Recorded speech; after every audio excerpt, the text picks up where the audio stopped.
We created Free because someone had to stand for the addicts and loved ones of addicts who were suffering in silence, for the spiritual refugees who didn't have a place of belonging. A traditional church model doesn't create space for the conversations we know have to be had. Free is standing with those who are barely hanging on, who are longing for something new. Free is bridging the gap between spirituality and recovery. In this place, God meets us exactly where we are. This is what we stand for.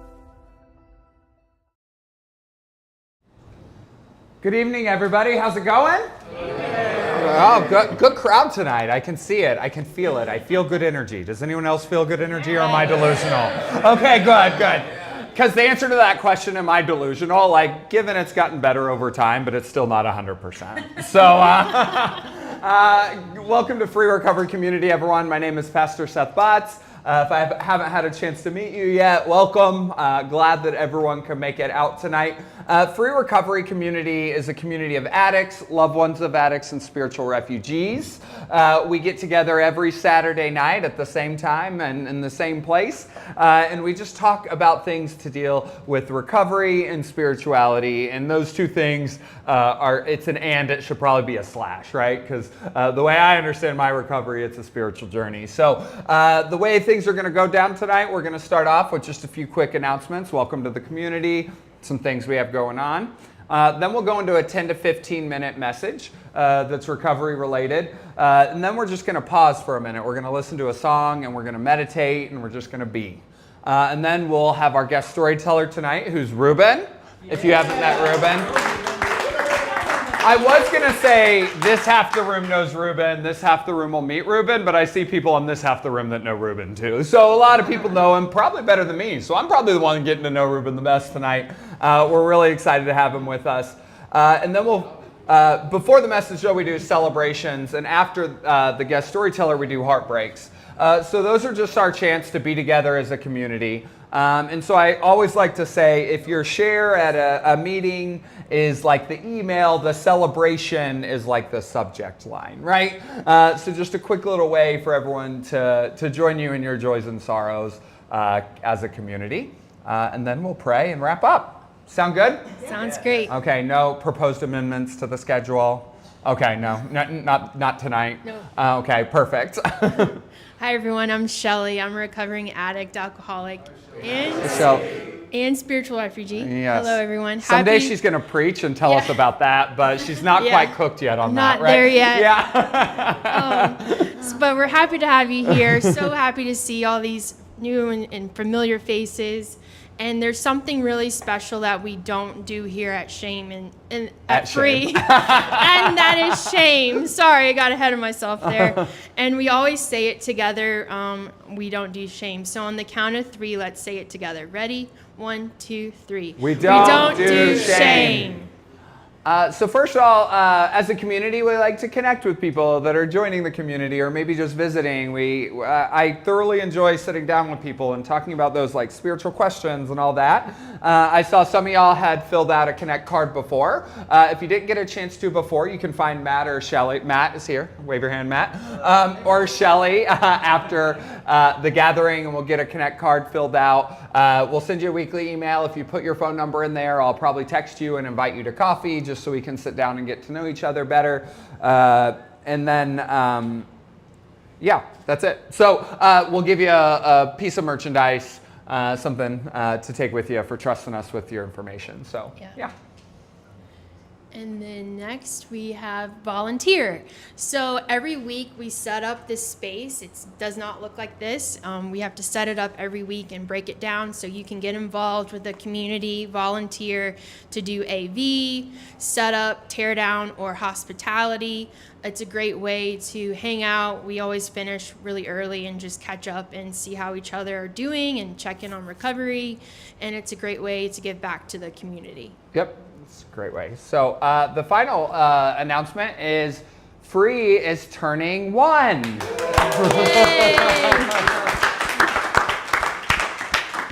We've been at it for a year, and if you've been here more than a time or two, you know that we kind of like whatever excuse we can to have a party. Yeah. And so it'll just be during our normal like 5:30 time slot, like 5:30 when we normally have coffee. We'll have cake and just kind of celebrate and look back, share some stories on the growth we've had in a year. I feel like it's almost like sobriety, right? You know, when you look back.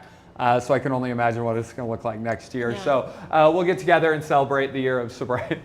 Ash, I was looking out and Ash has Raya's hat on, and Ash has a lot more hair than Raya, so it's sitting on his head much different. And gosh, I feel like these guys just try to distract me just to troll. No, leave the hat on. It looked fabulous. And if I need to buy a hand-rolled cigarette later, I know who to go to, right? Cuban cigar, yes. Yeah, so Bob Kay will be our guest storyteller, and he's got a great story to tell, so I'm really excited for that. Hey. Yeah. Right, anything else? I don't think there's anything else. Okay. Celebrations. Yeah. So celebrations are just our chance as a community to support you and care for you with what's going good in life. You just raise your hand and Shelly will carry around a microphone. So don't be shy. Let's hear what's going good. Hi, my name is Aliyah. Hey, Aliyah. I also celebrate a year on the 1st. Woo! It feels like just 5 months and 28 days ago that you were celebrating 6 months. Hi guys, my name is Lou and I celebrate 25 days clean and sober. Hey, and it only took you 25 days to find your smile. It took me a lot longer than that, I'll tell you that much.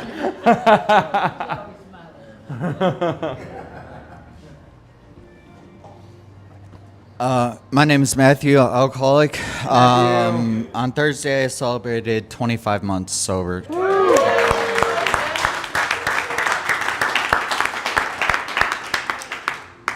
That was a great thing you did. Now you just have one more day to go, right? That's what an old man used to say in recovery. No matter what, how much you got, he always said, that's a great thing you did. Now you just do it, never do it again. That's what he said. Never do it again. Never do 25 months sober again. Oh. Yeah. I was like, I didn't do Yeah. what's it called? Like Francis? No. I'm just, there's, Hi, my name is Ash. Thursday, I started my new job.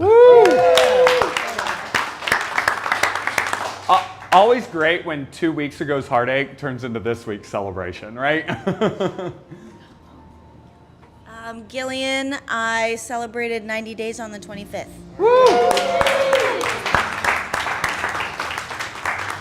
Hi, everyone. My name is Luis. Luis. I have a couple celebrations. I got to visit family in Indiana last week and celebrated my goddaughter's birthday and my cousin's 2 years of sobriety, which was really cool. And also just send positive vibes to my boyfriend who's running the marathon in Sydney right now. So if you see me on my phone, I'm tracking him. I texted him a picture of Luis eating a grilled squid. Yeah, so I already wished him good luck. Tommy. Hi, I'm Tommy. I'm about 100 days, and I finally hear God's voice in my head. So everything is very affirming, and like I feel like I'm in a reality show of positivity. So thank you. Woo!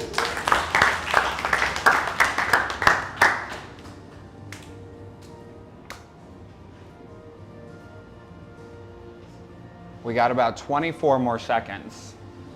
Oh, I was going to say, so if you're holding on to something, this is your sign. Oh, I'm Martha. I'm just looking around at this full room. This is my favorite place to be on a Saturday night.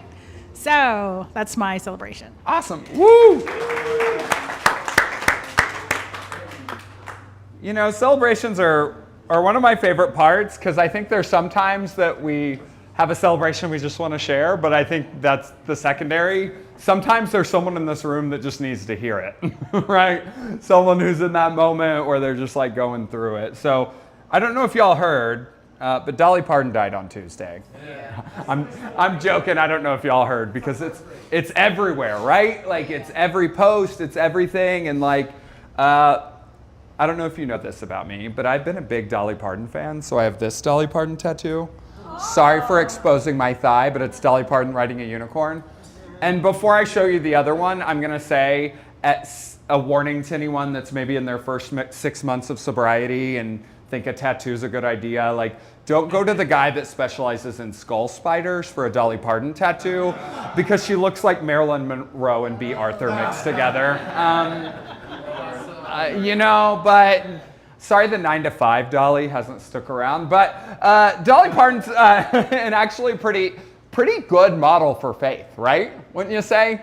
Like, she loved people, she cared about the world, she might be the only good capitalist I can think of, right? Dolly Parton was great, but her faith was something that was pretty inspiring too. She grew up with a Pentecostal grandpa in the Blue Ridge Mountains of East Tennessee. Does anyone know anything about Pentecostals? Yes. I grew up Pentecostal. But when she talks about her grandpa, the preacher, she actually usually says that all she really got from him was that she was scared. So we can think that some people are born, with this like innate ability to be spiritual, and no one's arguing that Dolly Parton wasn't born with immense talent, right, in immense direction. But the person we know for her faith up until she was 12 years old, was terrified by God.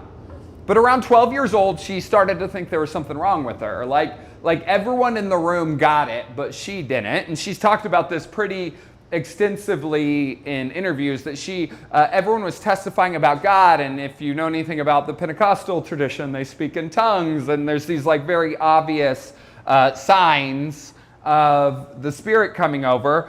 But she never felt it, and she never felt it one time. So she decided that any faith that she might share was fake. So at 12 years old, she thought she was faking it to a full room of people that weren't. Has anyone in this room ever felt that way? Everyone in a yep. I've been in a room of recovery where everyone's talking about how great their day's going, and I'm like, my day was shit. Does that mean I don't get this whole recovery thing?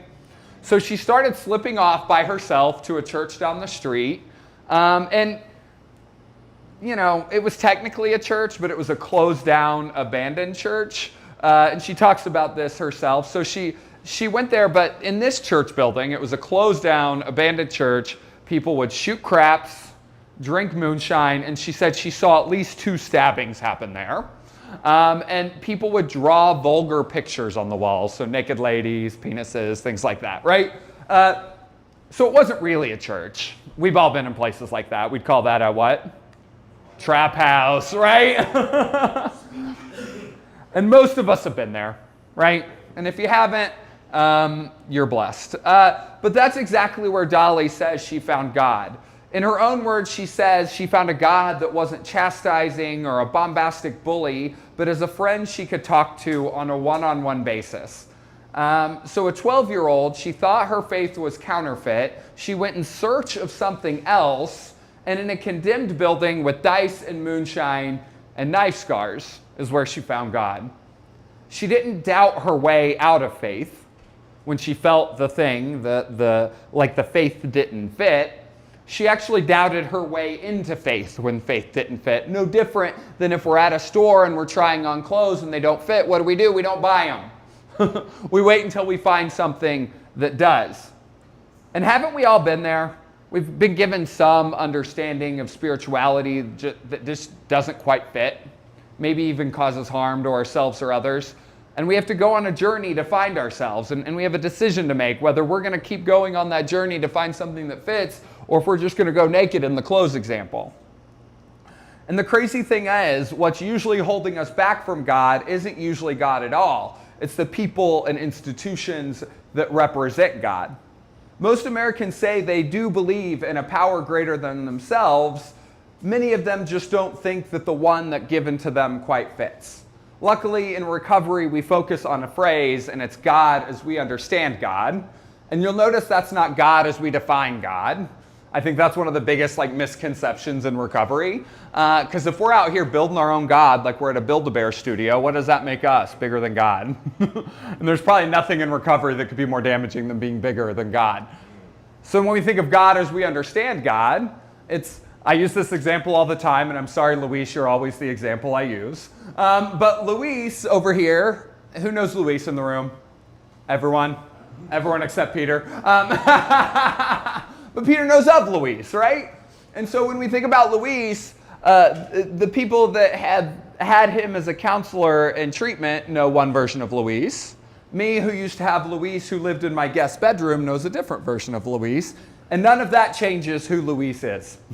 So when we think of God as we understand God, it doesn't change God just because me and Patty here understand God in a little bit different way, right? Me and Bob understand God in a different way. If you lined up 10 Southern Baptist pastors, all 10 of them would understand God in a different way. So the thought that we have to put on something that fits is actually a fallacy or a lie.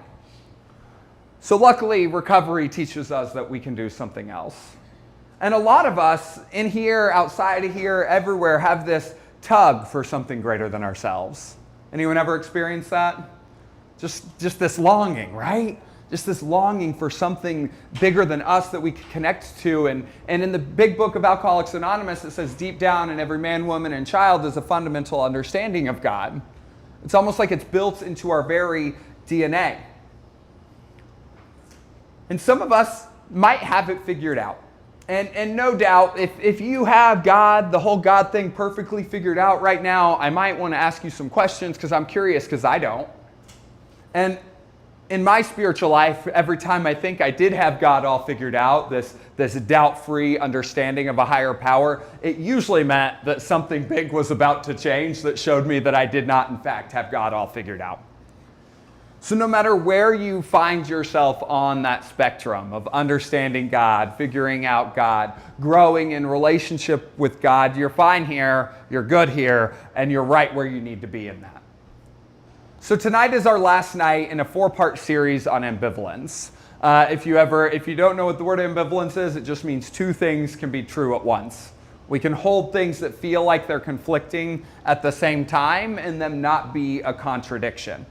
We talked about things like love and contempt, fear and joy. And last week we talked about discipline and freedom. Tonight we're going to talk about faith and doubt, something that we often feel like are conflicting things. Like if I doubt something, or if I question something, or if I'm wrestling with something, then somehow that means my faith isn't real or whole. Because the truth is, there is no faith without doubt. Doubt is what actually makes it faith in the first place. Certainty is not a strong faith. Certainty is what you have instead of faith. If we are certain about something, is there any need for faith? Do we have to have any faith? If you know when you turn the doorknob that the door's going to open, it doesn't take any faith, right? Now, if your keys are inside the car instead of in your pocket, and you go to check and see if it's locked, you might need a little faith to make sure it's open, right? It's that uncertainty that actually makes the faith exist. Faith is a word we only ever should use if certainty isn't available. So if that's the case, doubt isn't a leak in the faith. Doubt is actually the room that the faith takes up. Let's take a look at how sacred texts talk about a man whose name has become synonymous with the word doubt. So in John chapter, here's what happened. In John chapter 20, verse 24 to 29, it says, but Thomas, who was called the twin, was one of the 12, which means he was one of those 12 people that hung out with Jesus the most. He was not with them when Jesus came, so the other disciples told him, we have seen the Lord. And this was after Jesus died, so fair assumption. But he said to them, unless I see the mark of the nails in his hands and put my finger in the mark of the nails and my hand in his side, I will not believe. A week later, so a whole week later, his disciples were again in the house and Thomas was with them. Although the doors were shut, Jesus came and stood among them and said, so he just walked through the door. That's a miraculous moment. Peace be with you. Then he said to Thomas, so he didn't know that Thomas was doubting, put your fingers here, see my hands. Reach out your hand and put it in my side. Do not doubt, but believe. Thomas answered to him, my Lord and my God. So Jesus said to him, you have believed because you have seen me. Blessed are those who have not seen and yet come to believe. God doesn't tell Thomas that he's stupid or unworthy for having questions. The fact that the story even made sacred texts tell us something. That doubt isn't just something we should be ashamed of. Doubt is actually something that is sacred. And we agnostics in the big book of Alcoholics Anonymous, it says God does not make too hard of terms for those who seek, right? So if we're doubting and seeking, it's going to be okay. The beauty of sobriety comes not from knowing anything, believing anything, or accepting anything. It comes from the willingness to learn and grow. Thomas might not have been willing to believe, but he was willing to show up. He might have thought the other 10 people were batshit crazy, but he was still hanging out with them. He still had questions. And God met him there. The NA Basic text reflects this. It says, the point that we open our minds to believe, we may have difficulty with this, but keeping an open mind, sooner or later we'll find the help we need. That's a beautiful thought, right? Doubt's okay in anything. You might doubt your own recovery. You might doubt that if you're going to be sober a week from now, because if you've had trouble staying sober a week at a time in the past, that's a pretty big ask. But you still show up and you're still willing. So what do we do with all of that? So if we go back and read the last thing that Jesus says in that scene, blessed are those who have not yet seen me and yet have come to believe. Does that phrase sound familiar? Anyone know where came to believe might show up in our context? Right? The second step. The second step actually says this exact same thing. It says we came to believe that a power greater than ourselves could restore us to sanity. And what does Jesus say to all of this? He doesn't say it's cursed. He actually says it's blessed to come to believe. Thomas is blessed because he doubted. He didn't practice contempt prior to investigation. He just wasn't sure of the whole thing yet. He was honest about it. He was open-minded to the results, and he was willing to be wrong. That is really what the second step does. It blesses the process. 12-step programs have doubt built right into it, and it's step 2, right near the beginning. And it doesn't say that we believed anything. It could have. It would have been fewer words. It says came to believe. It's an action. It's a journey. It's a road in front of it. Whoever wrote that knew what they were doing, because if it said believed, half of us would quit at step 2 and never even seen step 3. Shelley, if it said you were forced to believe something, would you have kept going? No, not a chance in hell, right? And page 47 of the big book, there's a question. My sponsor actually asked me to make sure we had finished step 2 and we're ready to move into step 3.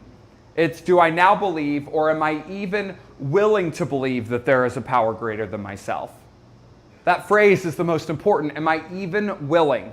That's the whole bar. That's the entire insurance requirement. It's not do you believe. It's not are you sure. It's are you willing to consider a power greater than yourself? We never get forced to believe. We just get asked for just a little bit of willingness. So the doubt was never the problem, and it most certainly didn't drive out the faith or contradict faith. A guy named Brian McLaren wrote a book, and it was actually called Faith After Doubt. And he says faith moves through 4 stages. And so faith in our spiritual journey and recovery, these can be seen as similar things. And he says it moves through 4 stages. Here are his words and what each one looks like here. So it's up behind me. He says we start with the simple faith. So when we first start growing in our spiritual life, our faith is pretty simple. Most things are yes, no, right, wrong, right? There's a right answer to everything when we're early in our spirituality journey. The next stage is complexity, right?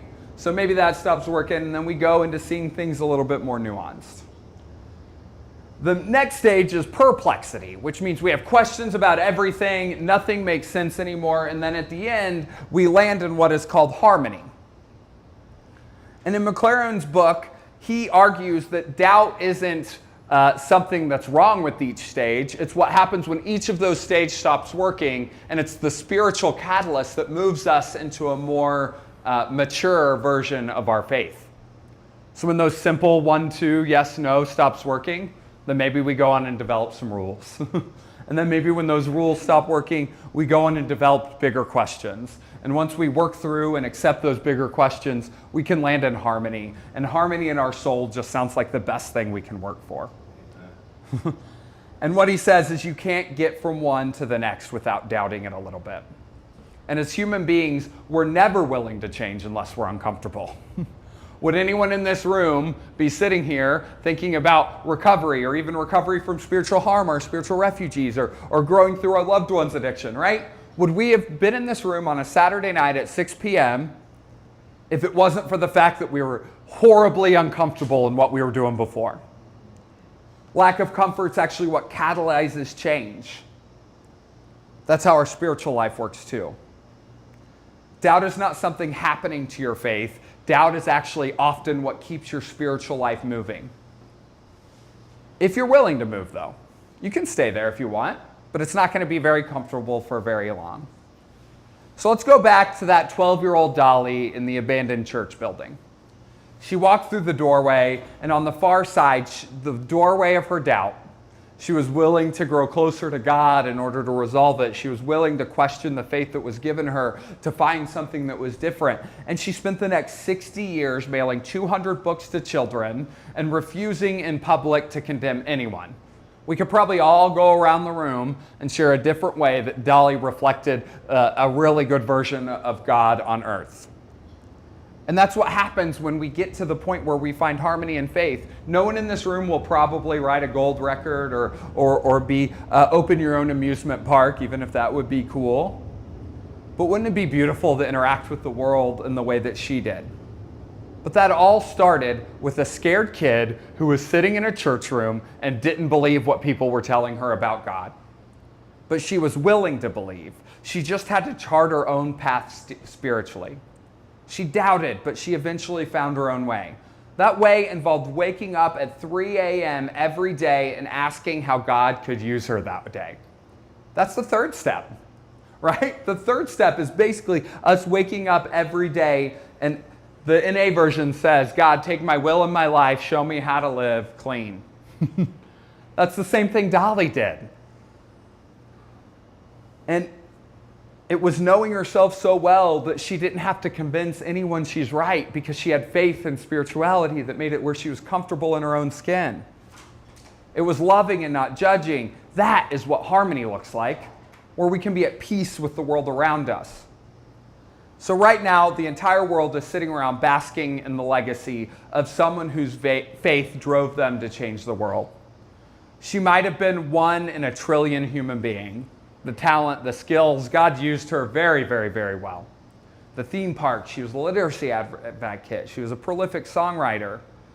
But there's stories coming out about all the good she did and all the people inspired and all the lives she's changed. On my Facebook feed alone, it's insane how many personal handwritten notes she sent to people to encourage them along her way. But it all started with a 12-year-old girl whose faith didn't quite fit. So she went and sought God and was willing to believe. She prayed every morning that God would use her, and she changed the world. So if you're doubting your faith, and if you think a connection to a higher power is out of reach, just know that your faith doesn't mean that there is something wrong with you. It doesn't mean that there is something wrong with everyone else. I think sometimes when we doubt faith, it's easy to be like, everyone else is crazy. If it works for them, let them have it. It's just an invitation to practice some willingness and a path forward of finding an understanding of God that will fit you. And it's blessed. So keep coming back. For the next few minutes, I want you to sit in that doubt, sit in that question, sit in that confusion, and know that it's a doorway to freedom. We're going to listen to some music, and I invite you just to take whatever stance helps you sit calmer. I usually like to sit with my feet planted on the ground and my hands on my knees, but that's just because I'm so ADD, I'll distract everyone if I don't. So don't try to fix any doubt tonight, any questions of faith tonight. Don't try to resolve anything, just be.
Ago, I thought I knew every Dolly song, and then I was dancing at a rave, and I was like, wait a second. That doesn't sound like Jolene.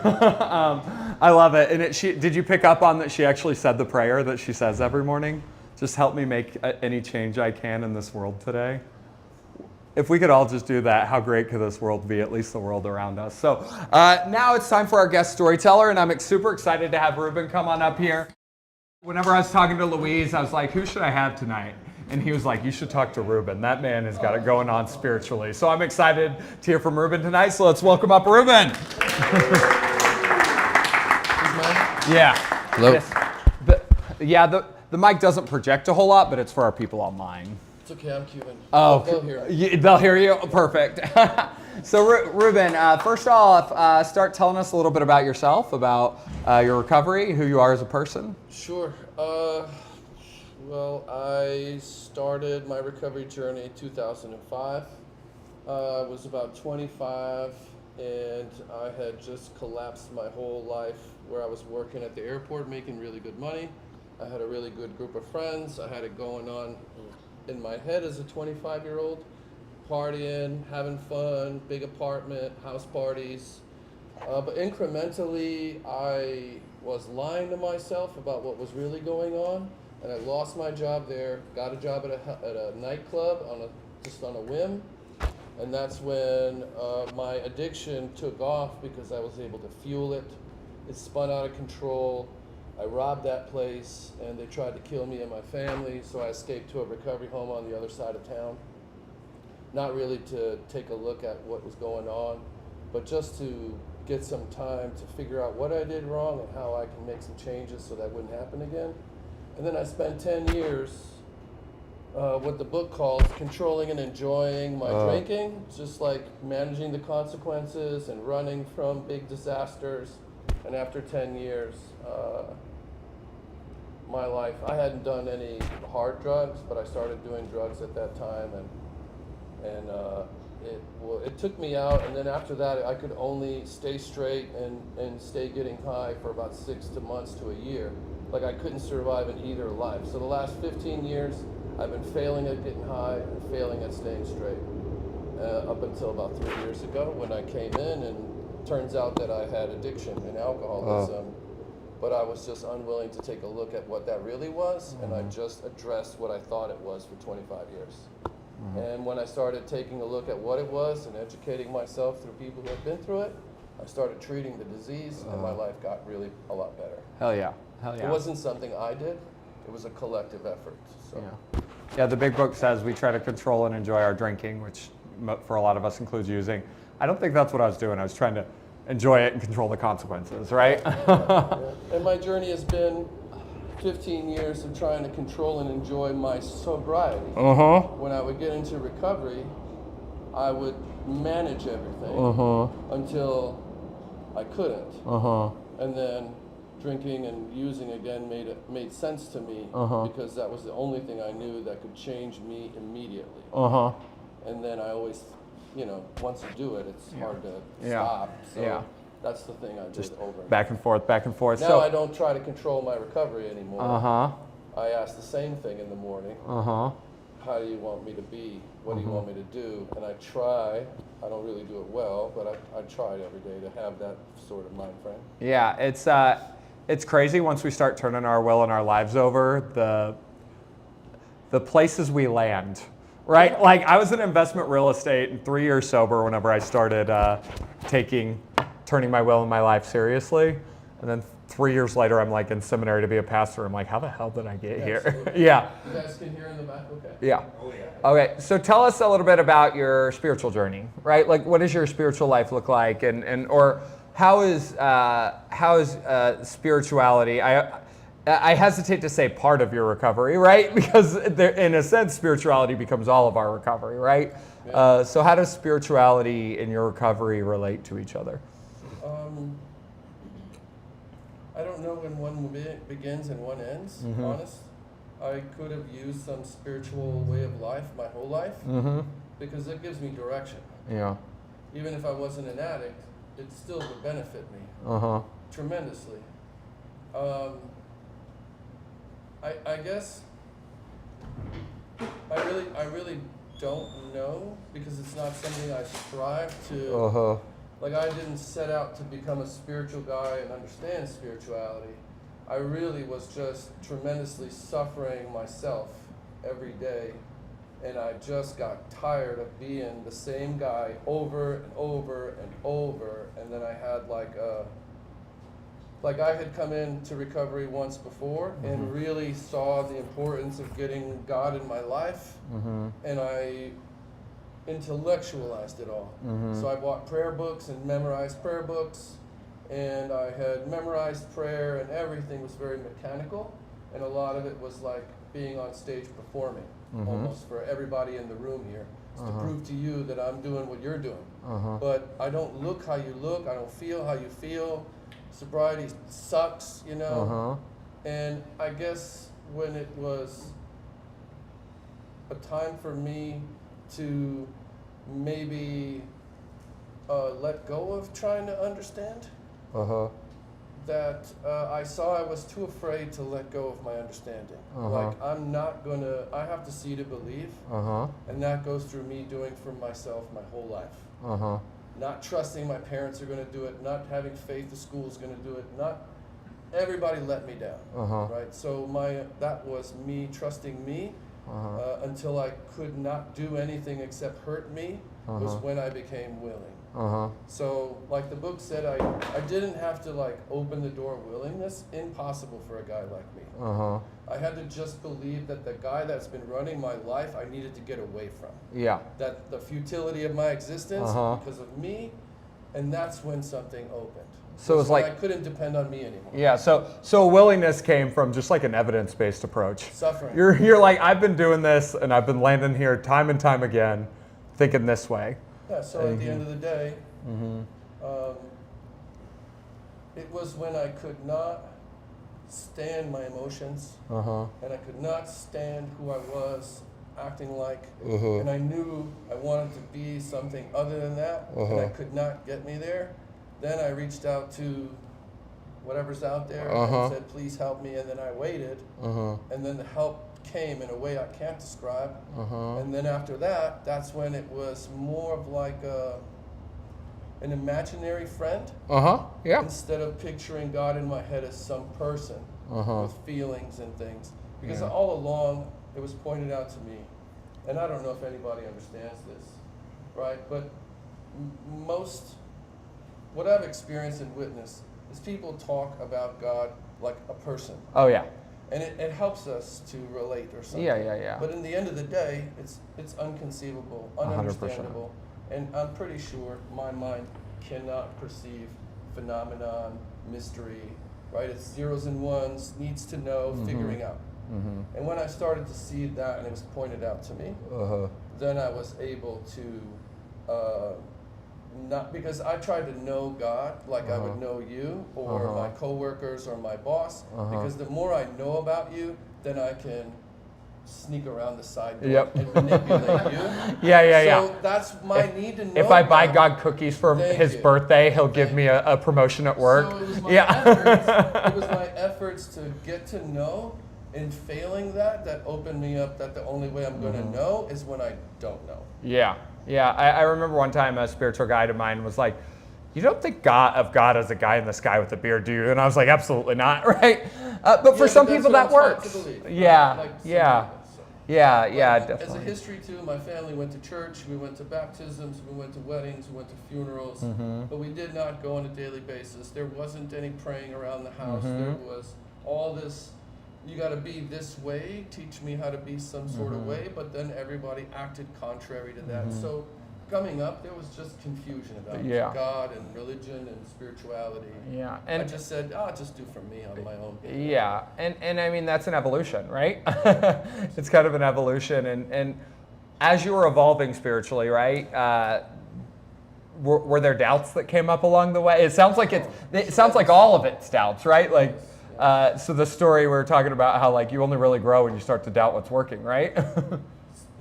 So not to like get drawn out into a long story, one specific, so I got sober really in February 2023.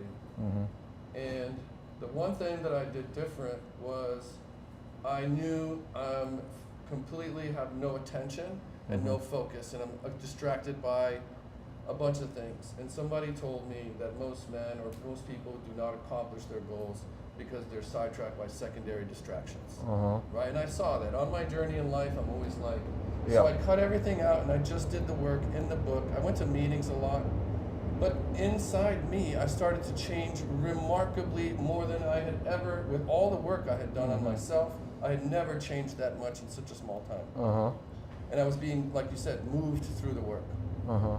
Always grudgingly, of course. Yeah, of course. Never in line with it. But then I started, my 4-step didn't take long. Making amends was very early. Sponsoring people was very early. And going and doing service was so I was extremely involved in activity. And without knowing it, my 4th sponsor challenged me and asked me, what do I do for fun? And I didn't have an answer. My whole life was AA.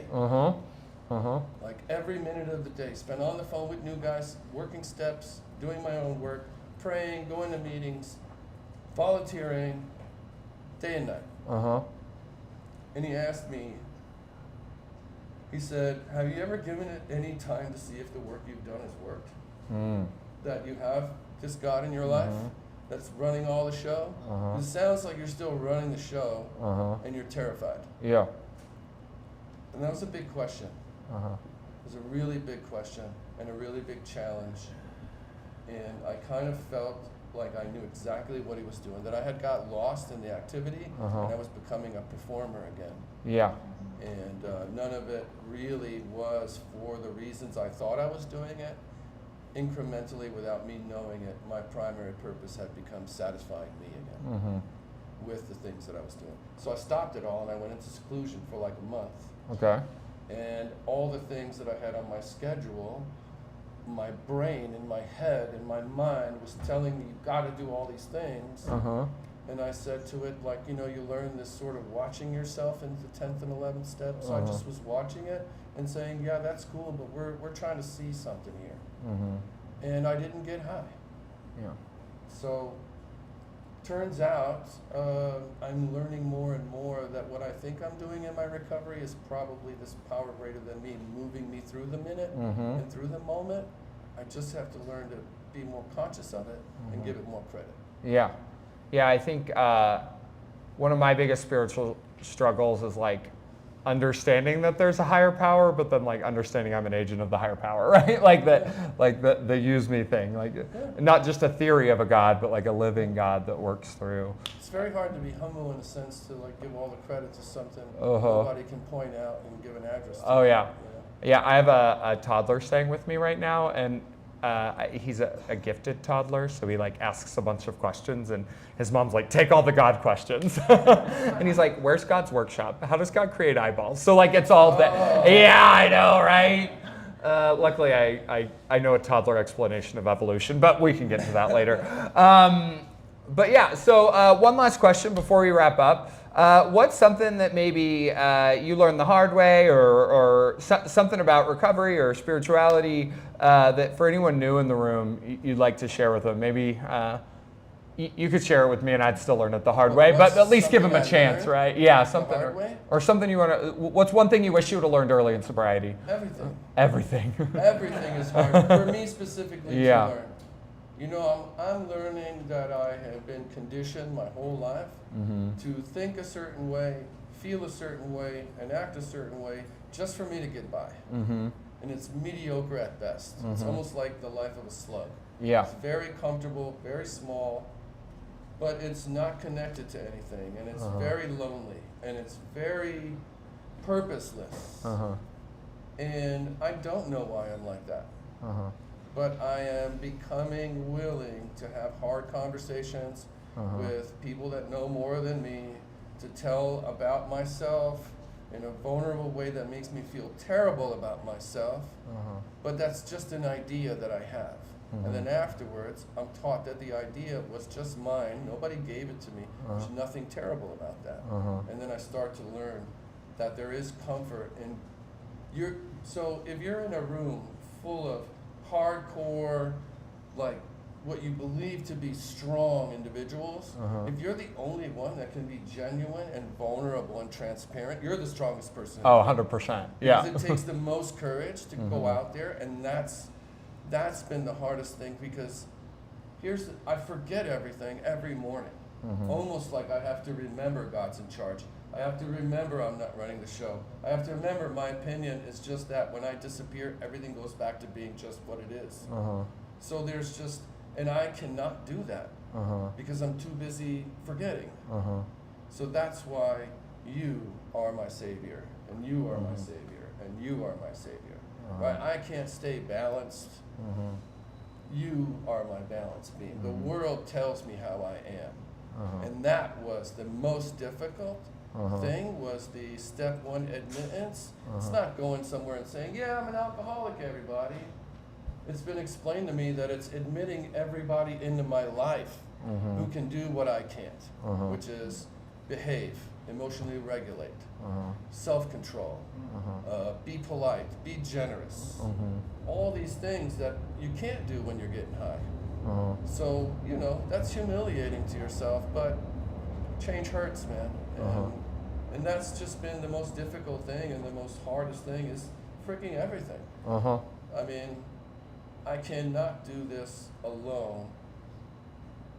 So like, even though I'm like 3 years or whatever, and I have a job and a career and a car and an apartment, I mean, all that has been given to me. Like you said, I'm in a job, I have no idea why I'm in this job.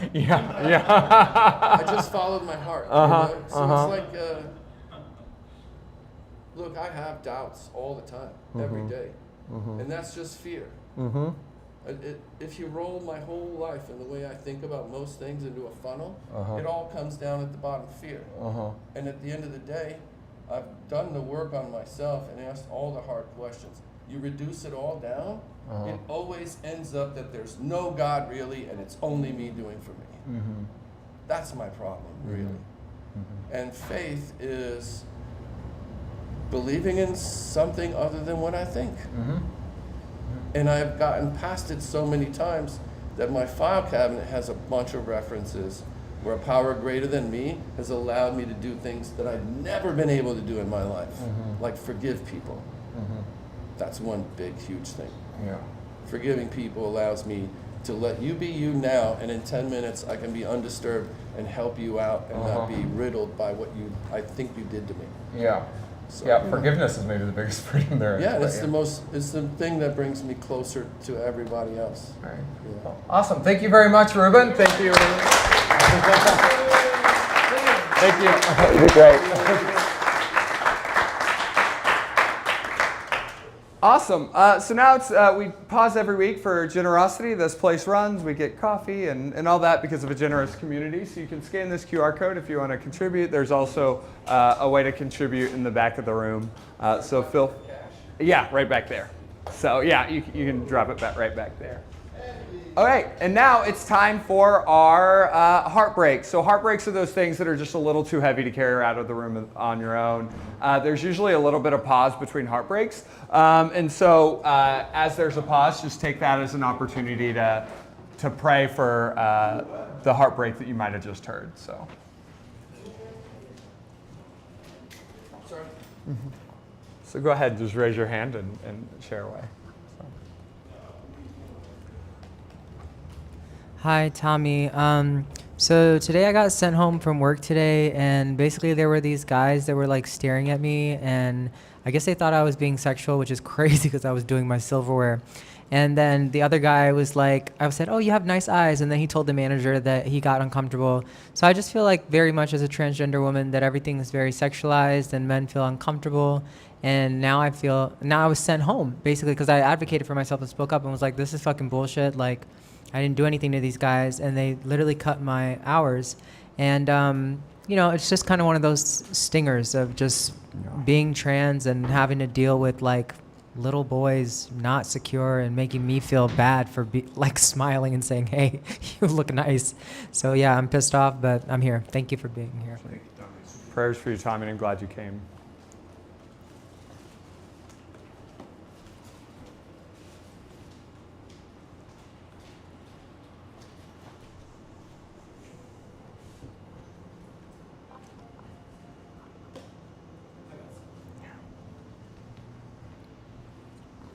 Me, Ruben again. Oh.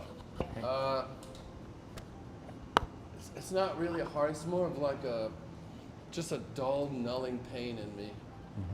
One of my family members was in recovery about 20 years ago, and hasn't been in a long time. And we have a really close relationship, and I'm actually not really feeling like I'm allowed to have my own experience. Every time I share myself or try to relate where I'm at, which is what seems like you're interested in finding out, it turns into some way to make it about you and how you understand.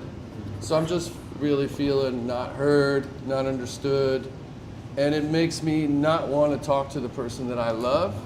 And I know that that's something going on in me and not what I really feel. So I'm like a tug of war inside of me because I don't know the avenue to take.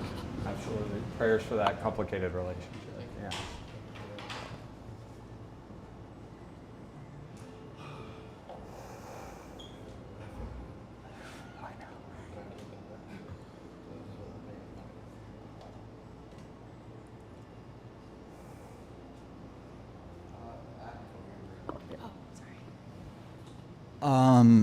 I've just been struggling, like really struggling, in family, in finances, and I don't know.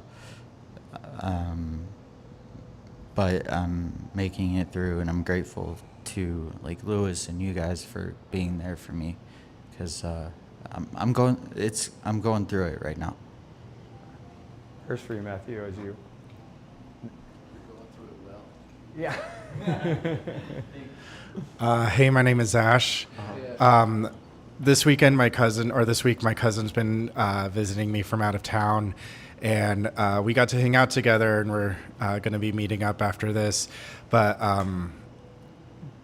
because I haven't had a job for the last month and a half, she like paid for lunch, and she's going to pay for dinner, and it's just kind of this awkward feeling of like, I hate feeling like I'm that family member that's kind of like going through this and always is needing something done or needing some help, or there's always something kind of going on in my life that's like capital dramatic.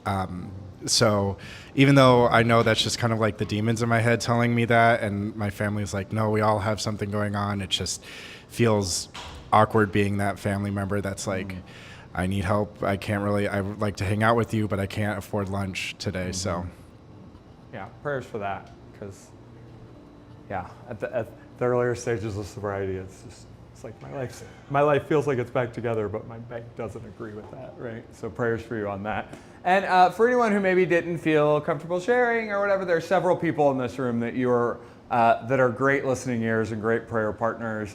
Martha and Peter are both really great. So don't leave the room with that thing that's a little too heavy to carry, because one of the things is, and Ruben alluded to this in his share, like we're built for community for several reasons, and one of them is that we don't have to just have these things tear us up in the soul. So thank you all who felt comfortable in sharing. And now we will close in prayer.